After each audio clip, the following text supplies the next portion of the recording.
16 देखिए, कह रहा है आकृति 9.29 में, यहाँ देखिए एरिया ऑफ ट्रायंगल DRC और DPC, area of triangle DRC और DPC यहाँ पे बराबर है, और एरिया ऑफ BDP देखिए BDP बराबर है एरिया ऑफ ARC।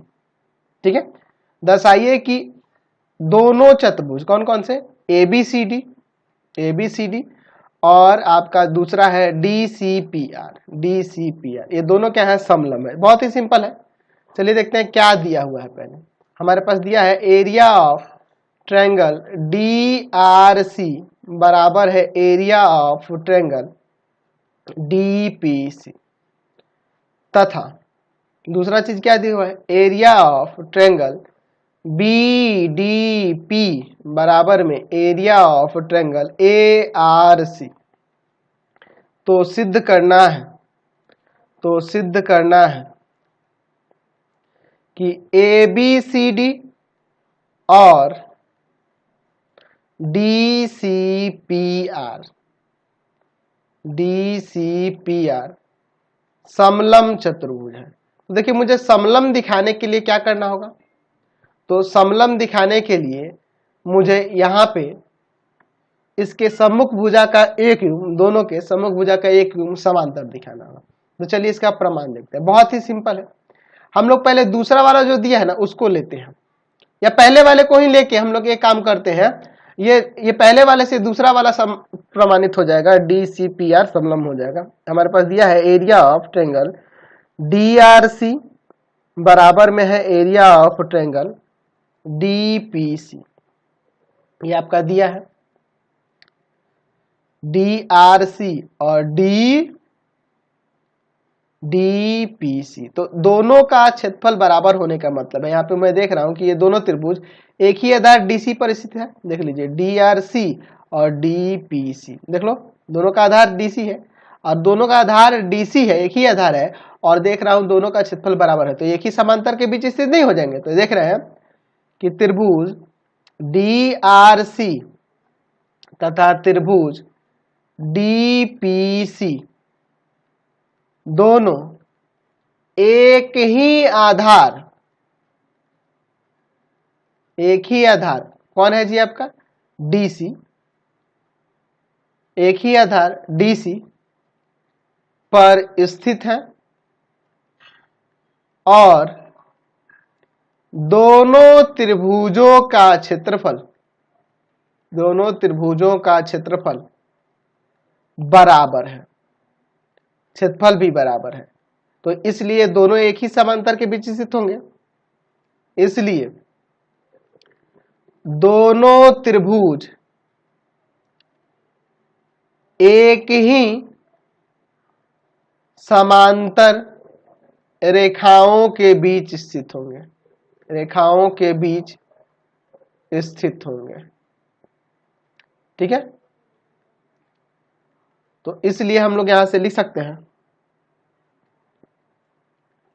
यहां पे हम लोग लिख सकते हैं एरिया ऑफ इसलिए यहां पे हम लोग लिख सकते हैं कि आपका ये जो DC है समांतर हो जाएगा RP के, समझ गए ना, एक ही समांतर रेखाओं के बीच स्थित होंगे, तो ये DC समांतर क्या हो जाएगा, RP के। तो यहां से लिख सकते हैं कि अतः ये आपका DCPR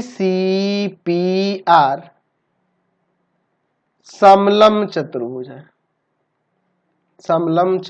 है, ठीक है।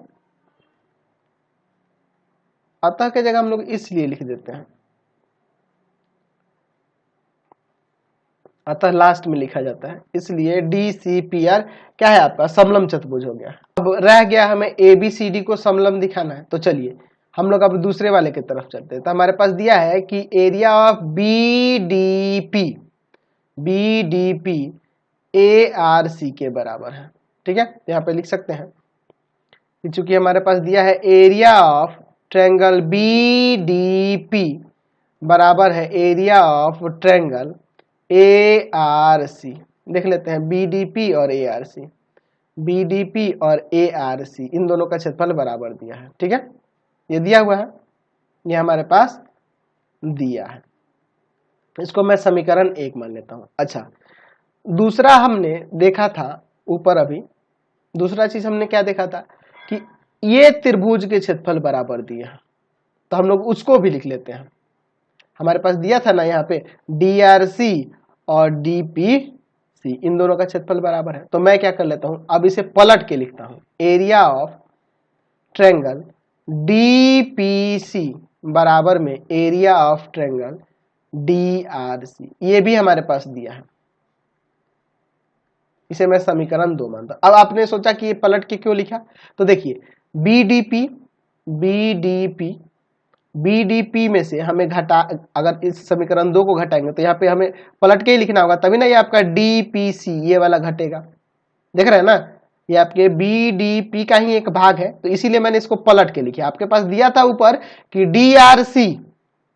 DRC का क्षेत्रफल हमें दिया था DPC के, ठीक है। तो मैंने इसको पलट के इसी लिख किया ताकि इसमें से इसको घटा सकूं। तो मैं लिखूंगा समीकरण 1 में से समीकरण 2 को घटाने पर, अब आपको पता चल रहा होगा कि क्यों घटा रहा हूं मैं, अभी आपको कंफर्म भी हो जाएगा।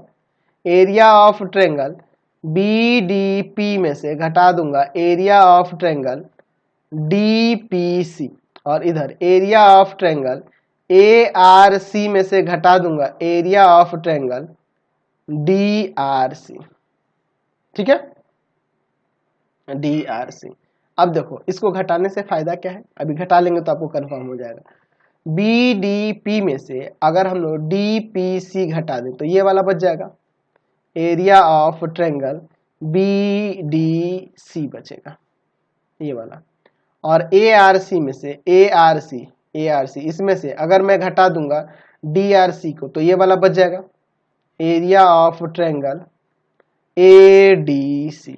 तो मैं देख रहा हूं कि ये ADC और इस BDC इन दोनों का क्षेत्रफल बराबर हो जा रहा है, और ये दोनों एक ही आधार DC पर स्थित है ना जी। इसका मतलब कि यह इसके समांतर हो जाएगा। तो हम लोग देख रहे हैं कि त्रिभुज BDC तथा त्रिभुज ADC का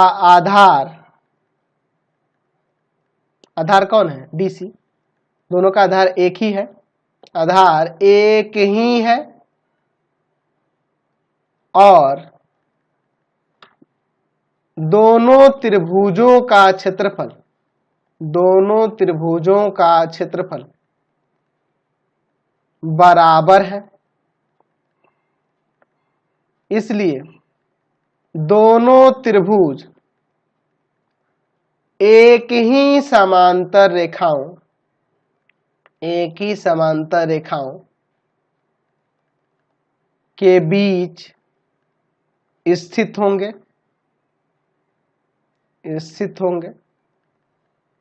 तो इसलिए यह AB क्या हो जाएगा, DC के समांतर, और जब AB DC के समांतर होगा तो AB आपका समलंब हो गया, तो यहां पे हो जाएगा AB समांतर DC, ठीक है। अतः ABCD एक समलंब चतुर्भुज है। तो हमने ऊपर दिखा दिया था कि आपका क्या दिखाया था, ये DCPR भी आपका समलंब हो रहा था, ऊपर दिखाया था ना हमने, ये भी समलंब है और ये भी समलंब है, दोनों को दिखाना था, हमने दोनों दिखा दिया। तो ये आपका एक्सरसाइज कंप्लीट हो गया। तो अब इस वीडियो में इतना ही रहने देते हैं, नेक्स्ट वीडियो में आगे क्वेश्चन को देखेंगे। आपको हमारे 3 चैनलों को सब्सक्राइब करना है। पहला है पाथ फाइंडर क्लासेस छपरा, दूसरा है आपका भारती भवन रविकांत सर, और तीसरा चैनल है रविकांत सर के नाम से। तीनों को सब्सक्राइब करेंगे और इससे रिलेटेड वीडियो के लिए सीधे डिस्क्रिप्शन में जाएंगे, और इससे रिलेटेड नोट्स के लिए गूगल पे जाकर सर्च करेंगे www.ravikantsir.in, और यहाँ पर जाकर आप सभी क्लासेस के नोट्स और उनके PDF को डाउनलोड कर सकते हैं और पढ़ भी सकते हैं। Thanks for watching the video.